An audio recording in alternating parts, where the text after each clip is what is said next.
তো কি হাল বন্ধুরা?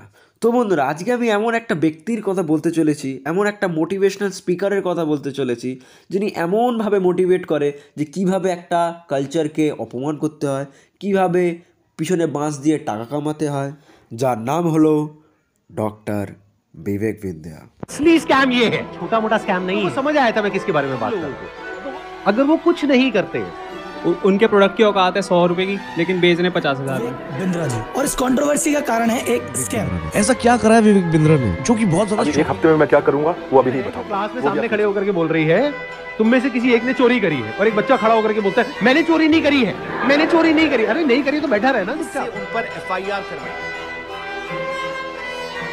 তো বন্ধুরা, যারা কিছু জানো না তাদের জন্য আমি একটুখানি বলে দিই, এটা হচ্ছে সেই বিবেক বিন্দ্যা আজ থেকে প্রায় 2 বছর আগে আমাদের বাঙালি কালচারটাকে অপমান করেছিল। আমাদের মাছ খাওয়া নিয়ে, এমনকি আমাদের মেয়েদের মাথায় টিপ পরা নিয়েও ইনি কুমন্তব্য করে গিয়েছিলেন। सबसे बड़ा हर औरत वहां पे बिंदी बहुत लगाती है, बिंदी का बड़ा सिस्टम है वहां पे। जीन्स पहनो तो भी मोटी बिंदी, साड़ी पहनो तो भी मोटी बिंदी। আজ তার নামেই অনেক বড় একটা কেস ঘটে গিয়েছে। তো বন্ধুরা, এনার কাছে একটা অনলাইন কোর্স আছে যেখানে উনি বলেন যে তুমি কিভাবে হেরাফেরি মুভির মতন 21 দিনে টাকা ডবল করে নিতে পারবে। কিন্তু সন্দেশ মহেশ্বরী ওখানে কটা ছেলে এসে বলে যে আমরা কোর্স নিয়েছিলাম কিন্তু কিছু হয়নি, আমরা পুরো ঠকে গেছি। তখন জানা যায় যে বিবেক বিন্দ্যা নাকি অনেক বড় একটা স্ক্যাম করেছে। আমাদের ঋত্বিক অধিকারীর 500 কোটি টাকারও বেশি টাকার স্ক্যাম করে ফেলেছে আমাদের বিবেক বিন্দ্যা। আমাদের বাঙালি কালচারটাকে অপমান করে লাখের পর লাখ ভিউ কামিয়েছিল এই মোটা গোপাল ভাঁড়।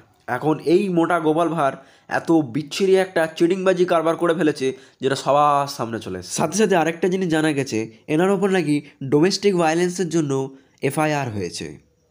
হ্যাশট্যাগ কর্মা। এনার যে অনলাইন কোর্সটা ওটা নাকি 35,000 থেকে প্রায় 1 লাখের কাছাকাছি চলে যায়। लाख रुपए भी ले लेते हैं वो। लाख क्या सर, 10 लाख तक भी है। যেটাতে থেকে তুমি শিখতে পারবে যে তুমি কিভাবে মাসে 1 লাখ টাকা থেকে 10 লাখ টাকা কামাতে পারবে। পুরো ঠকবাজ মাল। তারপরে জানা যায় ইনি নাকি এমএলএম না হলে পিরামিড স্কিমের মতন এই জিনিসটাকে করে যাচ্ছে। আর যারা জানো না এমএলএম বা পিরামিড স্কিম কি, তাদের জন্য আমি এটা বলে রাখি, আমাদের ভারত সরকার কনজিউমার প্রোটেকশন রুল 2021-এ এটাকে ব্যান করে দিয়েছিল। বেসিক্যালি একটা কোম্পানি তার মাল সেল করে একটা ডিস্ট্রিবিউটরকে দেয়, তারপর সেই ডিস্ট্রিবিউটর তাকে তার খরিদ্দারের কাছে পৌঁছে দেয়। এইভাবেই একটা কোম্পানি কাজ করে। কিন্তু এমএলএম জিনিসটা সম্পূর্ণ আলাদা। একটা কোম্পানি আছে যিনি কিছু বিক্রি করতে যায়, তাই তার একটা খরিদ্দারকে আর ডেকে আনে আর খরিদ্দারকে দেয়, কিন্তু খরিদ্দারকেই বলে যে তুমি আরও 3টে লোককে বিক্রি করো, ফের এই খরিদ্দারকে বলে তুমি আরও 3টে লোককে বিক্রি করো। এইভাবে এই স্কিমটা হতে থাকে, শেষে সব কিছু ধ্বংস হয়ে যায়। আলটিমেটলি যারা ওপরের স্তরে থাকে তারাই বেশি লাভ নিয়ে নেয়, আর যারা নিচের স্তরে থাকে 90%-রও বেশি মানুষ সেখানে ঠকে যায়।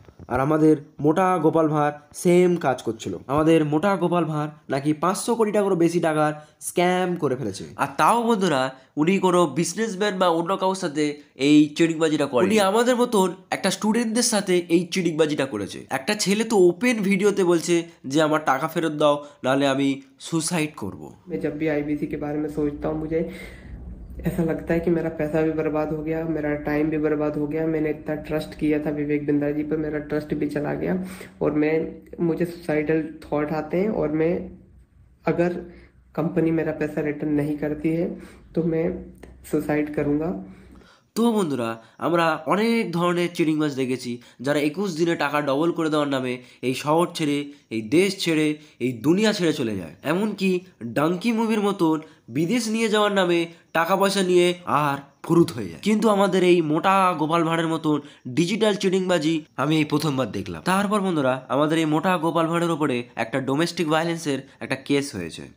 উনি নাকি ওনার বউকে এমন উধম পেটা পিটেছে যে ওনার বউয়ের হাত থেকে পা চারদিকে ফেটে ফুটে চলে গেছে, এমনকি ওনাকে হসপিটালে অ্যাডমিটও করতে হয়েছে। আর ওনার ওপরে এই এফআইআরটা ওনারই বউয়ের ভাই, মানে ওনার শালা, ওই শালা ওনার ওপরে এফআইআর করেছে। একদিকে কোটি কোটি টাকা চিটিংবাজি করেছে, আর একদিকে ওনার বউকে পিটে পাটে হসপিটালে ভর্তি করে দিয়েছে। আর সেই মানুষটাই নাকি আমাদের বাংলার কালচারটাকে অপমান করছিল। এই পবিত্র কালচারটাকে, যেখানে মেয়েদেরকেও পুজো করা হয়, সেই কালচারটার ওপরে উনি আঙুল দেখিয়েছিল। যেই মানুষটা তার নিজের বউয়ের সাথে ঠিকঠাক ব্যবহার করতে পারলো না, আবার সে নাকি আমাদের বাংলার মেয়েদের টিপ পরা নিয়ে কথা বলতেছে। আমাদের বাংলার মেয়েরা যেমনই হোক না কেন, তাদের এমনিতেই অনেক সুন্দর দেখতে। তো বন্ধুরা, আমি এখানে কারোর পক্ষ বিপক্ষে ভিডিও বানাতে আসিনি, কিন্তু এইটুকুনি বলতে পারি যে আমার কালচারটাকে অপমান করেছে, যে আমার পোশাক আশাককে পর্যন্ত অপমান করেছে, যে আমার খাদ্য তালিকাটাকে অপমান করেছে, আমরা নাকি শুধু মাছ খেয়েছি, তো ভাই আমি তোমার সাপোর্টে নাই। তো বন্ধুরা, যে তার নিজের বউকে সম্মান করতে পারে না, সে কিভাবে অন্য কাউকে সম্মান করবে? তো বন্ধুরা, একটা ভিডিও আছে, যে ভিডিওতে দেখা যাচ্ছে যে ওনার বউ কোথায় বেশ একটা যাচ্ছিল, কিন্তু আমাদের এই মোটিভেশনাল স্পিকার তাকে টেনে হিচড়ে ঘরের মধ্যে ঢুকিয়ে নেয়।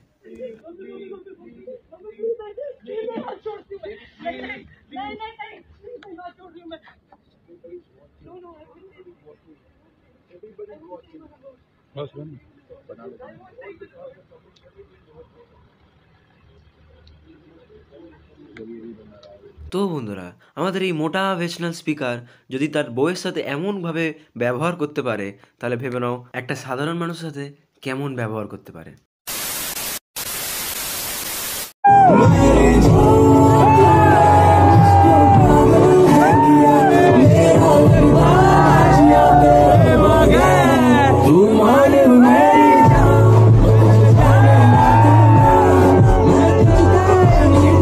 चला गया और मुझे सुसाइडल थॉट आते हैं, और मैं अगर कंपनी मेरा पैसा रिटर्न नहीं करती है तो मैं सुसाइड करूँगा। और मैंने 10-12 वीडियो बना। তো বন্ধুরা, এই ভিডিওটা কী কী বুঝলেন আমরা এটা কমেন্টে অবশ্যই জানাবেন, আর পরের ভিডিও কী কী টপিক নিয়ে বানাতে পারি এটাও বলবেন। আর ভিডিও কেমন হইতো তো অবশ্যই বলবেন আপনারা। আর ভিডিও ভালো লাগলে লাইক করুন, শেয়ার করুন, সাবস্ক্রাইব করুন, আর যা ইচ্ছা করে দিন। আর হ্যাশট্যাগ স্টপ বিবেক বিন্দিয়া এটা আপনারা চালিয়ে যান। আর আপনারা দেখছেন অনেকজনের সাথে স্ক্যাম হচ্ছে, আপনারা একটু সাবধানে থাকবেন, একটু দেখে শুনে স্ক্যামের শিকার হবেন না বলতে যাচ্ছি, মানে স্ক্যামের শিকার হবেন না এটাই বলতে যাচ্ছি আমি। আর ভালো থাকুন আপনারা, পরের ভিডিও দেখা হবে। थोड़ी उम्र है, प्यार ज्यादा मेरा, कैसे बता ये सारा तेरा होगा, मैंने मुझे है तुझको सौंपना। बाहों पे राहों पनाहों पे, आहों पे बाहों पे, साहों सलाहों पे।